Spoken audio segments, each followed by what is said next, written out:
Hello, hello, it's probably Sharon. Welcome back to my channel. Today we're making a brand new junk journal. So we're going to do the cover and we're going to bind in the signatures. So I'll show you how to do that step by step. So if you're just starting out and you're a little worried, a little afraid of starting a new journal, you think it's a little scary and overwhelming, I'll walk you through it. It's pretty simple. So yeah, you're in the right place. Let's get started. Okay, let's get started making the junk journal cover. So I usually just use whatever I have. In this case, I'm using an Amazon packaging box. So, and you might be thinking, oh, that's too thin for a cover. But keep in mind, when everything is done, you have your signatures bound in, you're going to be putting another layer of some sort of cardboard or cardstock or chipboard on the inside cover. So that's going to give it even more strength. So I've used Amazon boxes before and it turns out just fine. So I've cut these down to 6 inches by 9 inches, which is slightly larger than my pages in my journal, which will be 5.5 inches by 8.5 inches. You don't have to make them that much bigger, but that's just kind of, I like to have kind of a little margin, you know, from the size of the pages. So it's up to you. If you want to make them smaller, that's fine. Okay, so the next step is to figure out how wide we want the spine to be.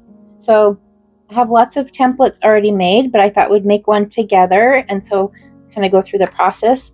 So what I like to do is figure out how many signatures I want to have and approximately, you know, how many pages I want to have.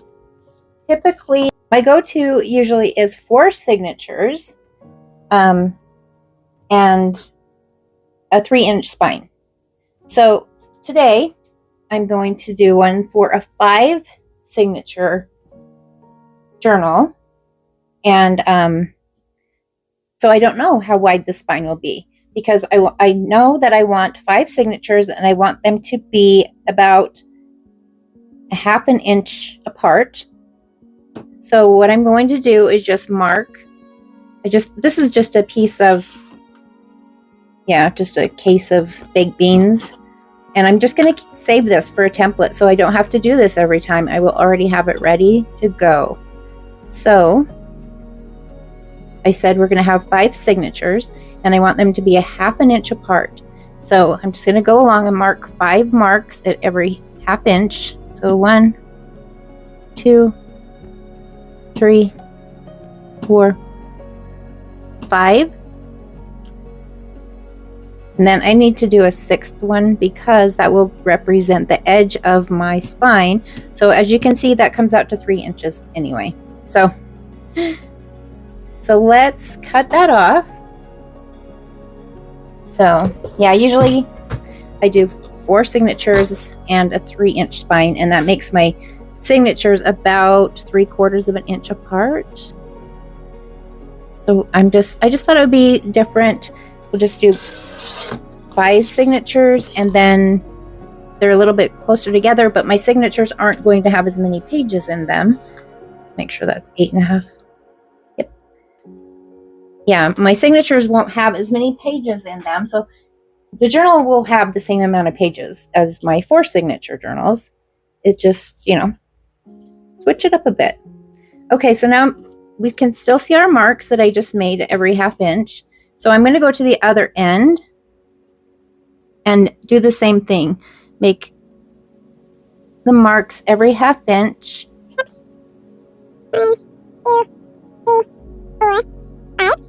Okay. And then I'm just going to go along with my pencil and just connect those lines and make, you know, lines down the side. And then we will figure out how many holes we want for our pamphlet stitch.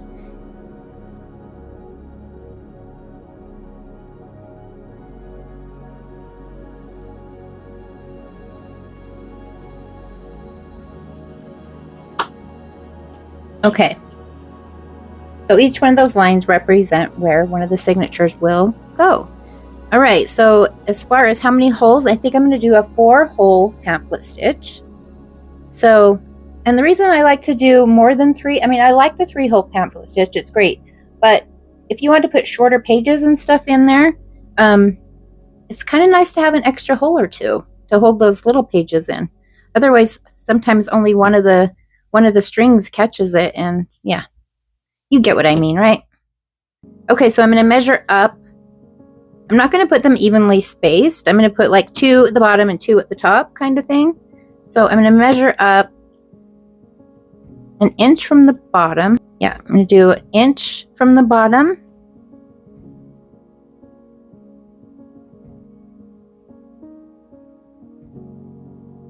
So there'll be 1.5 inches between those two.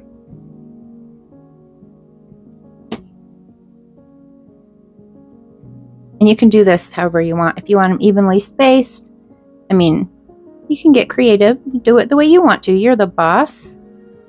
Okay, and then 1.5 inches. Okay, do the same thing on this side. So 1 inch from the bottom, and then 1.5 inches up from there.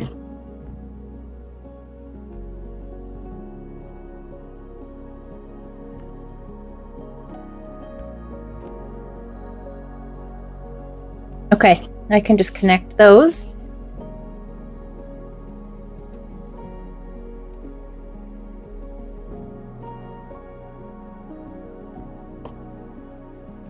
And I purposely did not do my nails for the video because I know I'm going to be playing with the Fabri-Tac and it always takes my polish off.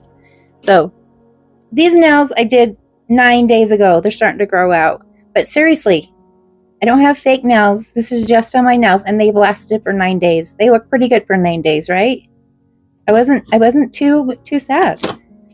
I found this stuff. It's called rubberized bonder. You put it underneath your fingernail polish, you know, like a base coat, and it makes your fingernail polish last like forever. Like, I'll put a link for it below. It's pretty cool. I'm very happy I found it. Okay, so here we go. Now, just wherever the lines cross, that's where there's going to be a hole. Okay, so our spine is going to be 3 inches.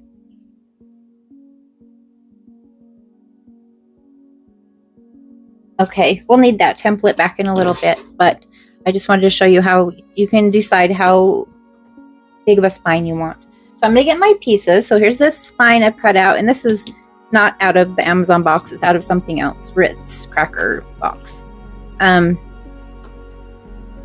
I got them all cut out.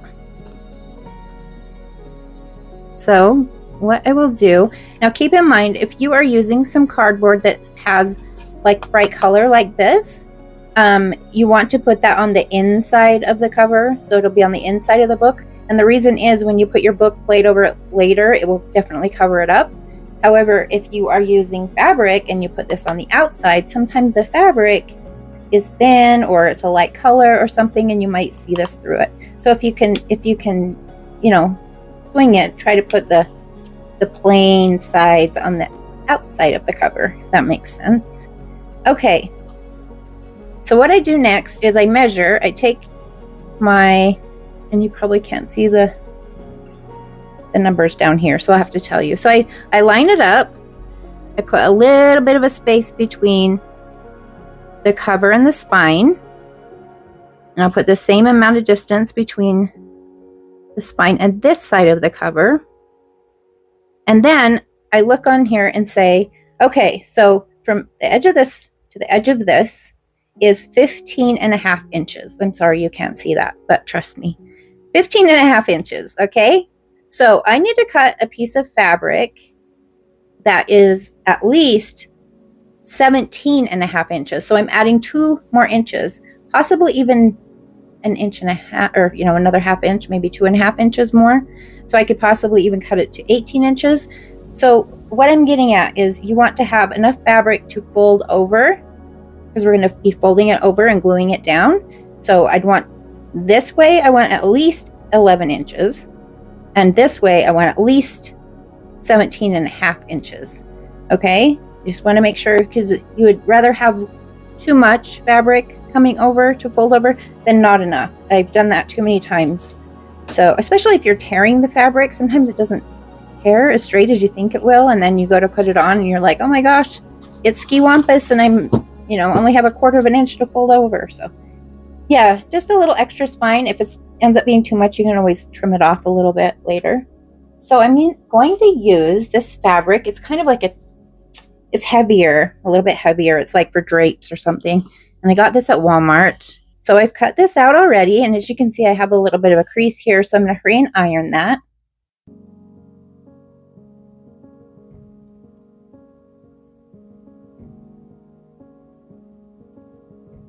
Perfect.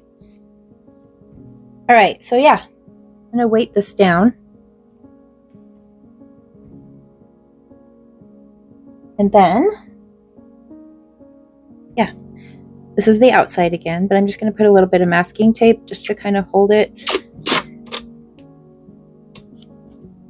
See, I just moved it already. I want to scoot around and be a skiwampus book. I think I got a piece of my hair in this tape. Oh.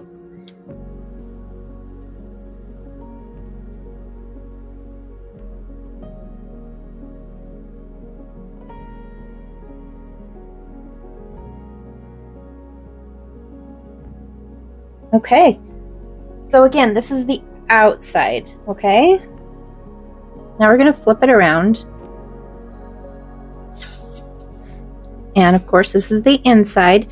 And for the inside, we want to put strips of fabric on the hinges, and we want to do that first. So I'm going to make this just slightly under.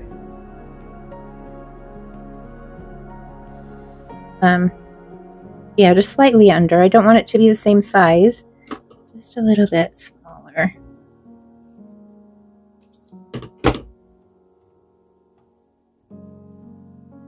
That looks good. And then I'm going to use Fabri-Tac.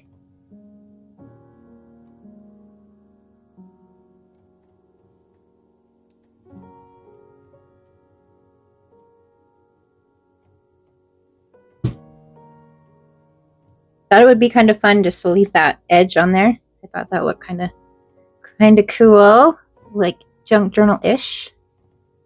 Who knows if it will actually be visible when we're all done, but we'll see.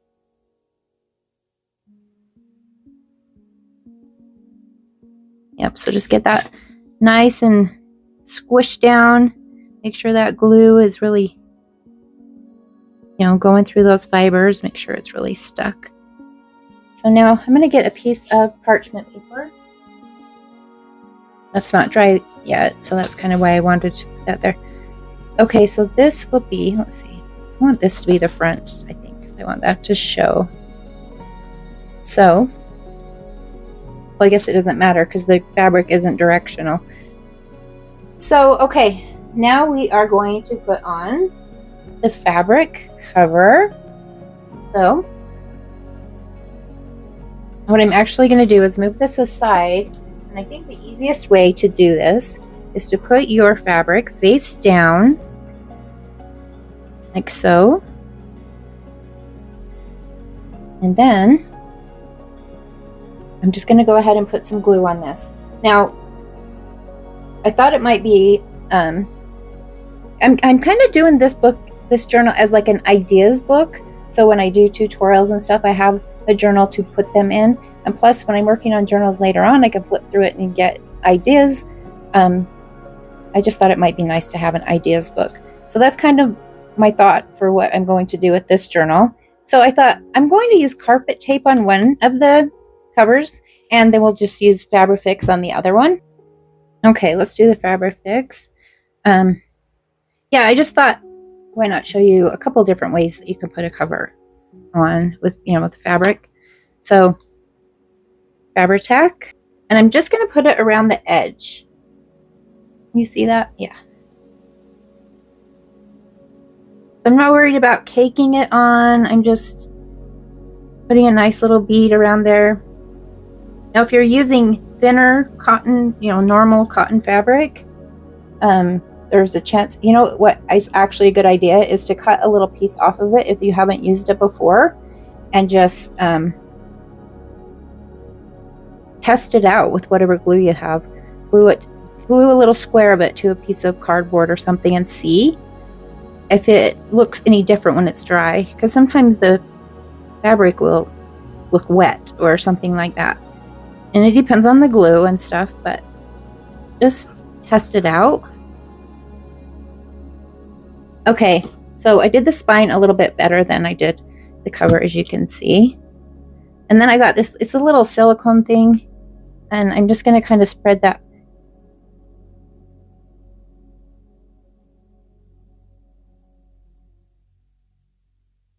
So I'm just flipping it. Ooh, try not to get glue on my fingers. Okay, just center it. So just make sure that is really stuck down. Don't forget to put the parchment paper underneath so you don't glue it to your desk or whatever. Okay. Really good. Okay. Now, carpet tape. And I'll put a link for this below. Oh, bonus piece of lace. It is, yeah, just like you would use to tack down an area rug or something like that. It works great. So, it always gums up my scissors, though, so.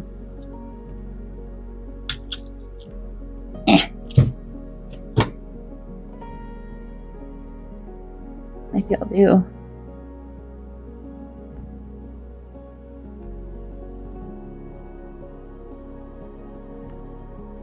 I'm not going to worry about the top and bottom too much. Because, like I said, when we wrap around the fabric and glue it down to the inside, that's what really holds it. Okay, now just peel this off.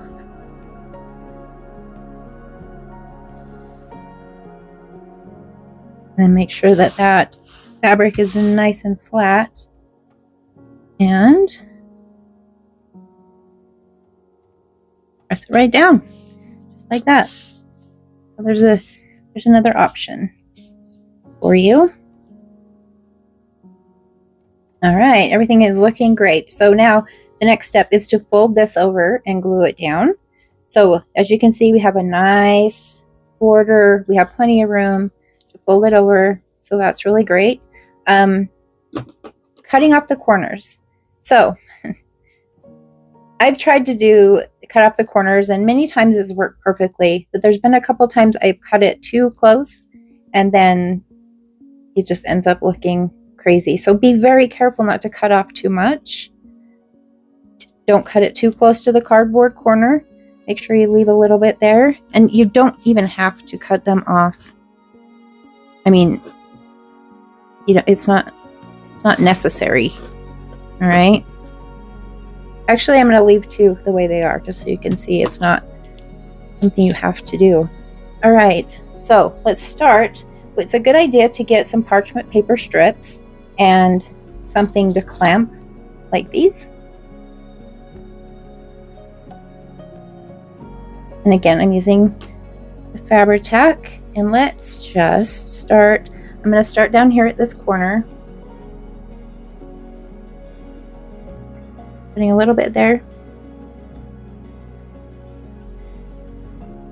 And I've done this with Elmer's glue and it works just as well. It just takes longer to dry. So just so you know.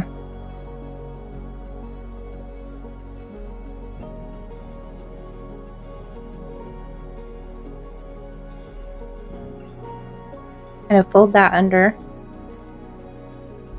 Actually, you can put a little bit of glue in there just to help keep it stuck together so it's not loose. Whew. I'm going to do that over here as well.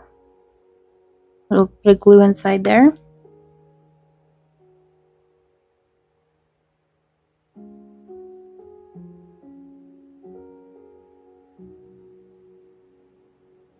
Okay, then I'm just going to put a bit of glue. Let's see where this is going to fold over. So it's going to be about up there. So I'm just going to run some glue along here.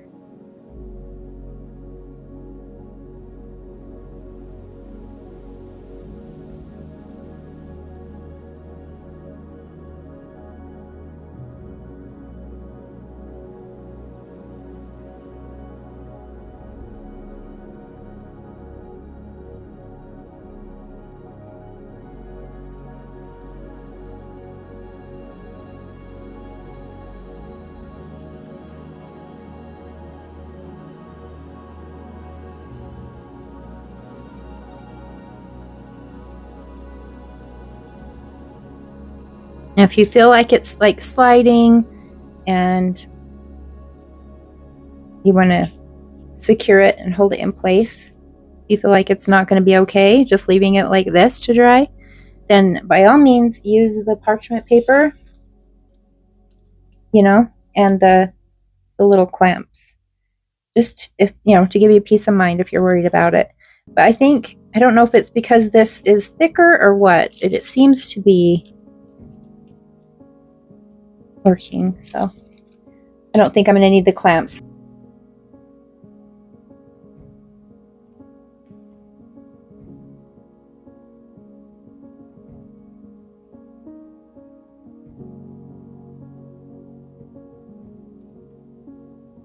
Okay, it is looking beautiful. So pretty. I love it. And you know what I noticed? This flower is almost perfectly centered, and I didn't even do that on purpose. How pretty is that? I love this fabric. It's just beautiful. Okay, so the next thing we need to do is kind of put a plate like you would do on the front and back cover. You put a book plate. So I'm doing the same thing on the spine. So I've just got a piece of, recycled cardboard, and I cut it just under 3 inches, just tiny bit under 3 inches. But it's kind of boring just to have brown. So what I did is I got an Edith Holden book, and in the back of it there's a list of, I think it was birds. This is some of the pages out of the back of the book. A list of wildflowers found in the neighborhood, and I cut a piece of that to fit. So I'm just going to glue that on, because when you're flipping through the signatures later, it's kind of cool to see something in between them, rather than just something plain. So I'm going to glue this on really quick.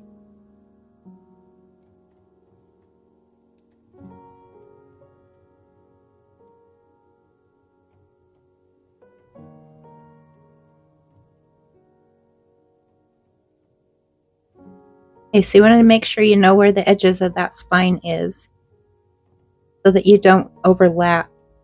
That's kind of why I cut this a little bit smaller than 3 inches.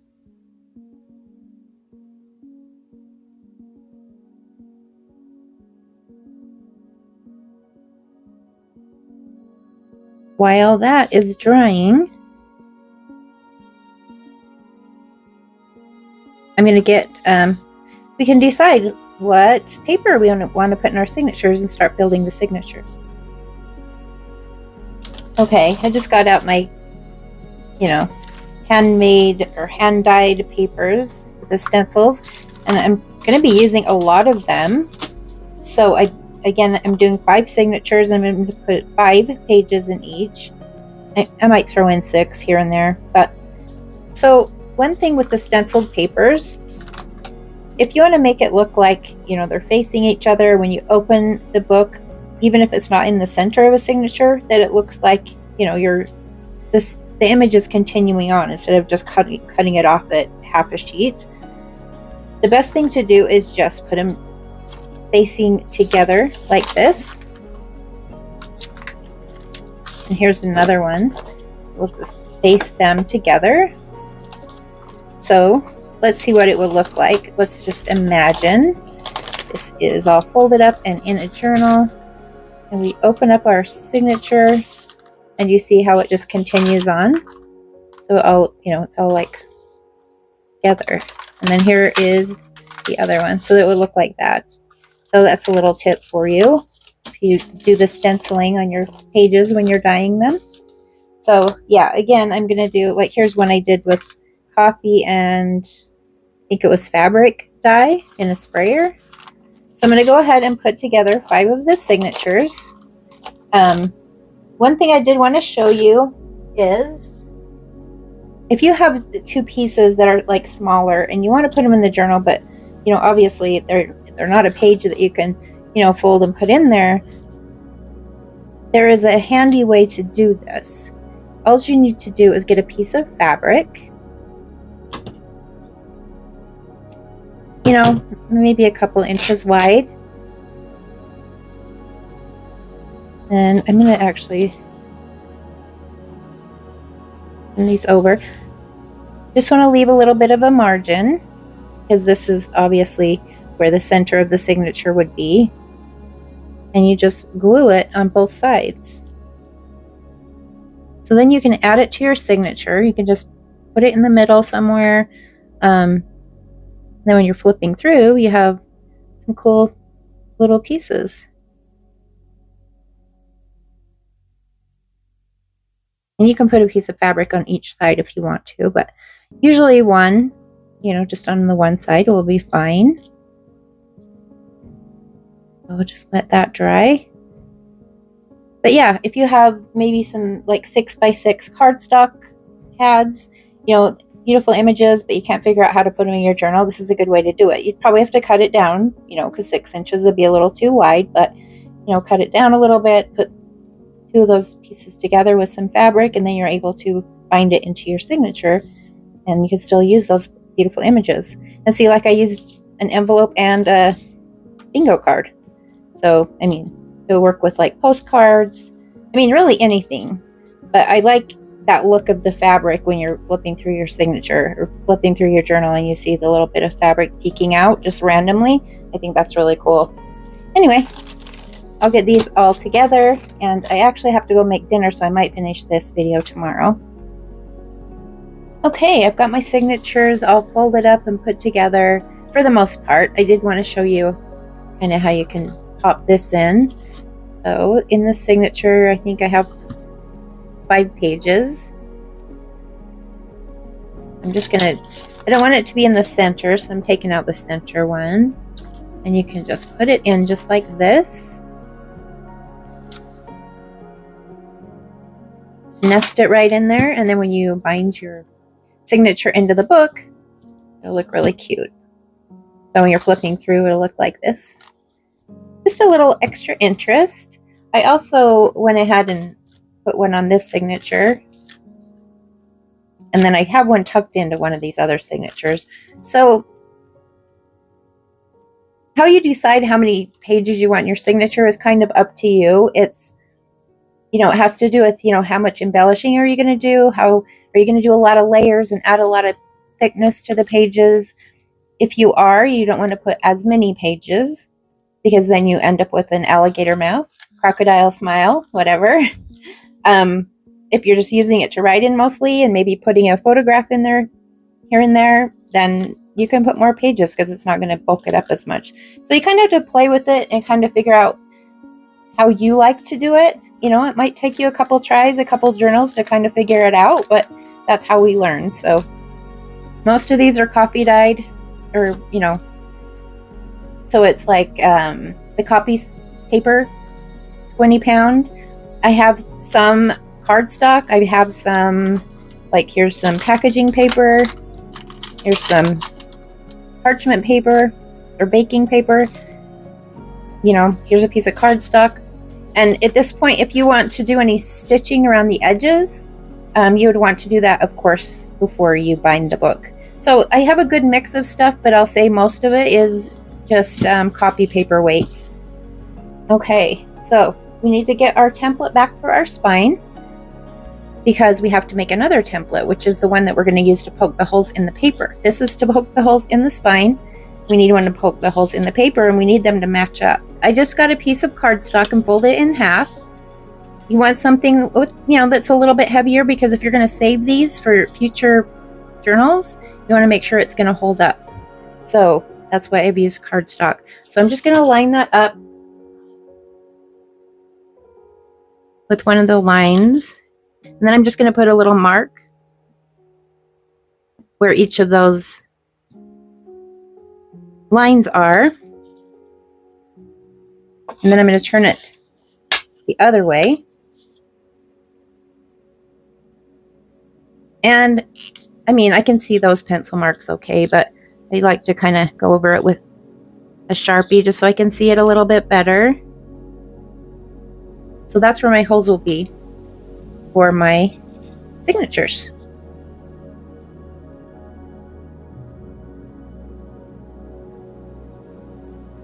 All right, so it's time to punch the holes. So it's a good idea to get something underneath. So I've got this piece of foam that was, I don't know what it came with, something I bought.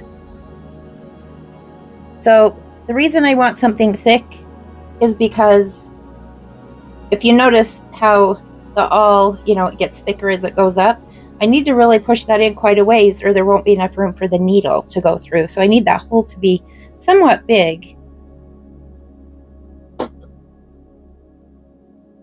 Okay, I'm just going to line this up.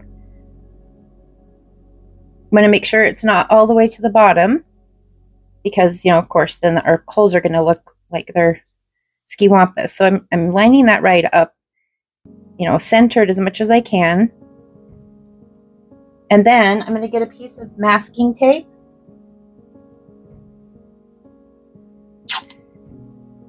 Actually, 2 pieces of masking tape.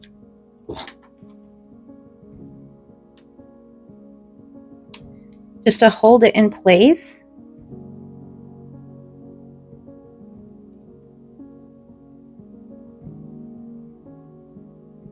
One on the top, one on the bottom.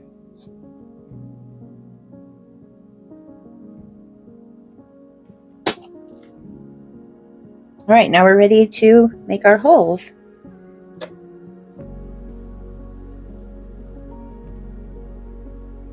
So you're just going to want to, of course, where that is meeting. I hope you can see this okay. Where those lines are meeting is where I want to put the holes. So I need to make, 20 holes?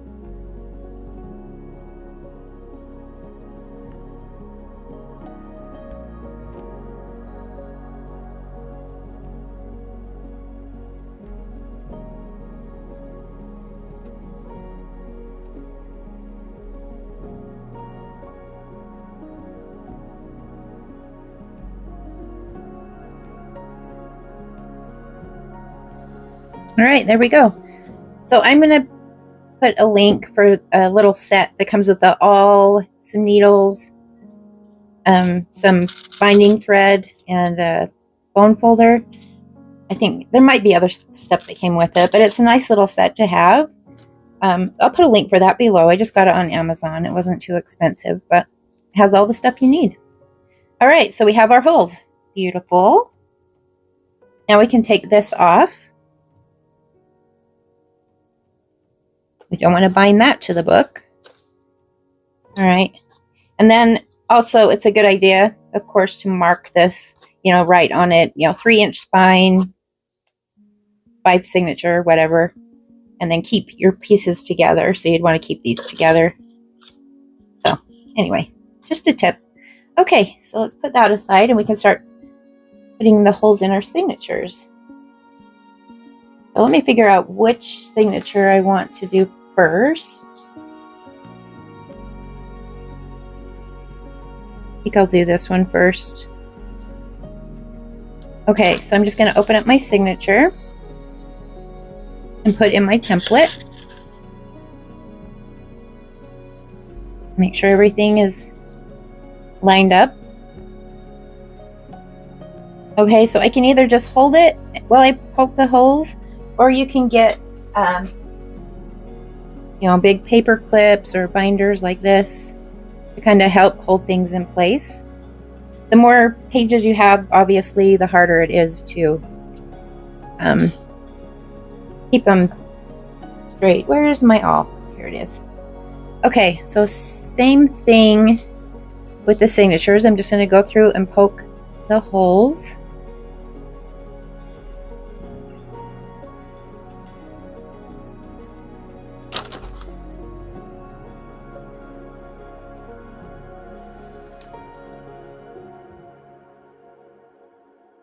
Woo, I got my finger.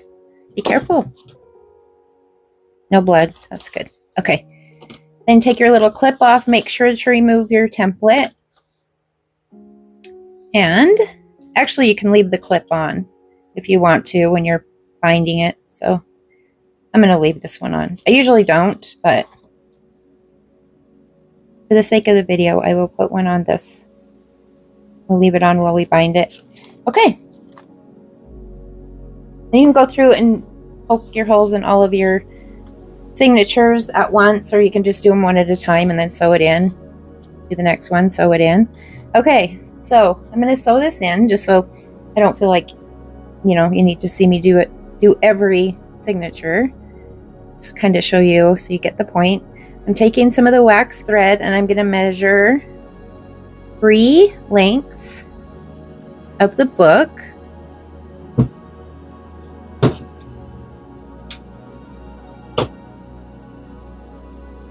All right, and then get my needle.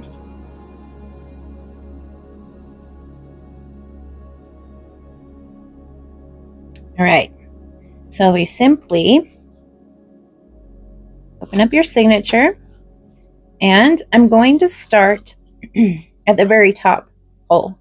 Okay, you can do it different ways, but can you even see what I'm doing? Oh my gosh, let me move this so you're not so, there we go.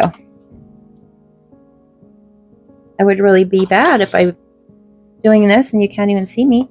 Okay, so I'm just going through the top hole, and then I'm finding my top hole of my spine and just go through there. I'm going to pull it out the other side and just, you know, don't pull it all the way through. Leave some of your string behind. And I mean, this is a little tedious, you know, sometimes you have to do a little wiggling and it's not always perfect and easy, but the end result is fabulous. So then we're going to go back through the second hole. Can you see? And I'm going to line it up with the hole in the signature. And I don't think we are, there we go.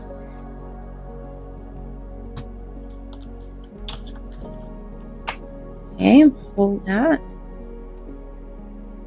Okay, then I'm going to go down back through the third hole, line it up with the spine, the hole in the spine, go through, come out the back, and then find your hole, your fourth hole,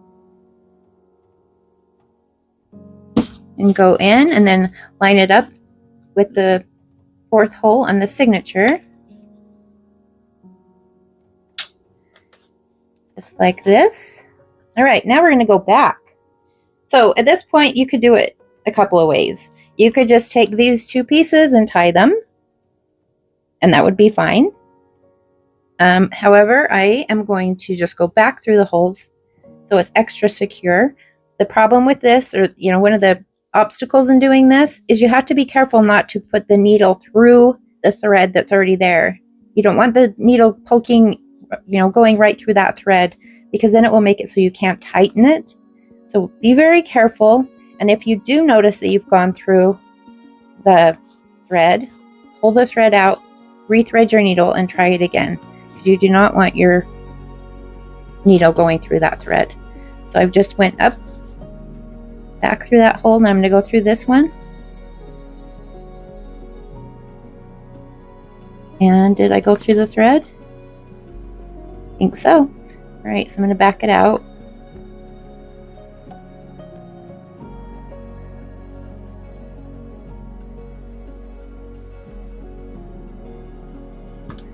See, it's a little tricky, guys. It's not so simple.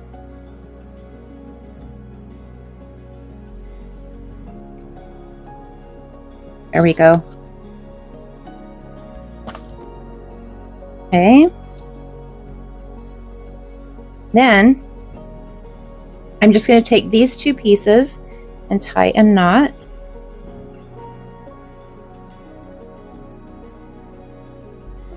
Make sure make sure everything is tight. Don't pull it super hard, but just make sure everything is snug.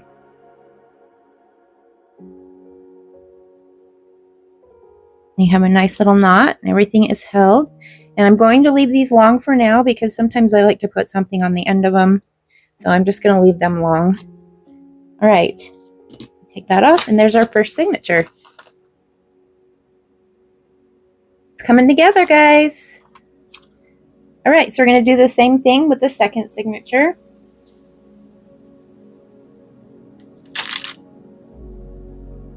Now this one, I showed you I put some extra papers, different kinds of papers in here. I also got a page out of a book and used that as one of my pages. So kind of fun. All right, so I'm going to get my template.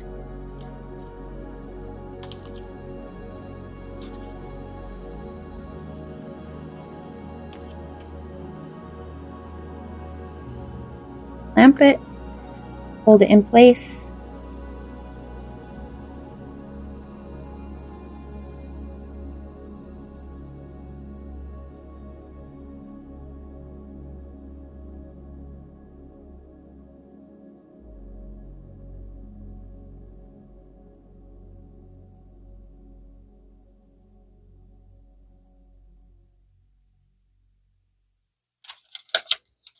All right, that one didn't go through the middle one, so we just kind of have to thread the paper onto the needle. Sometimes that will happen. The needle will go between two of the pages, and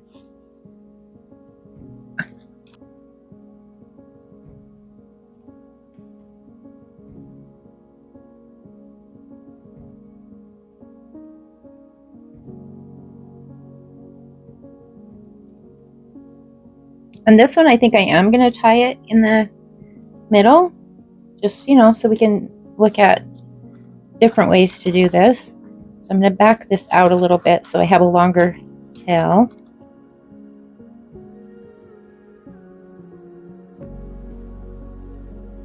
Then I'm going to tuck one of my strings.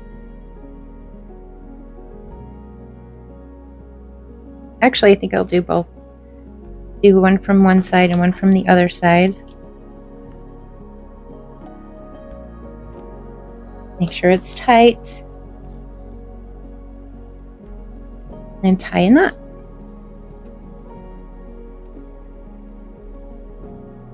Okay, I need some help. I need an extra finger. This is just some reverse tweezers. Sometimes it's helpful to just hold something in place when you're trying to tie a knot. I'll put a link for that below too. They're kind of handy to have. All right. So that one was a little bit easier because you don't have to worry about going through. I leave them long? Yeah, I'll leave them long for now. Yeah, so you don't have to worry about going through the thread when you're sewing, you know, going back through. So, you know, it's going to hold just fine. It's going to hold just as well as this is the first one, but that's just another option.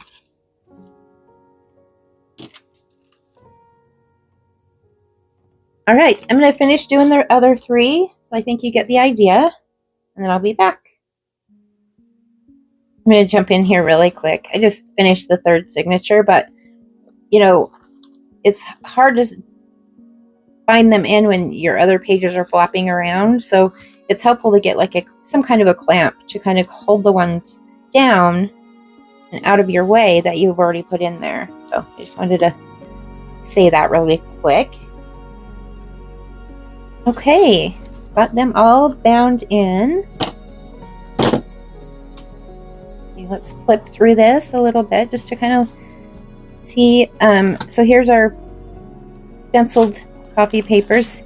See how that continues on? The whole image is visible when you put the pages together like that. Let's find a different image. This is even better.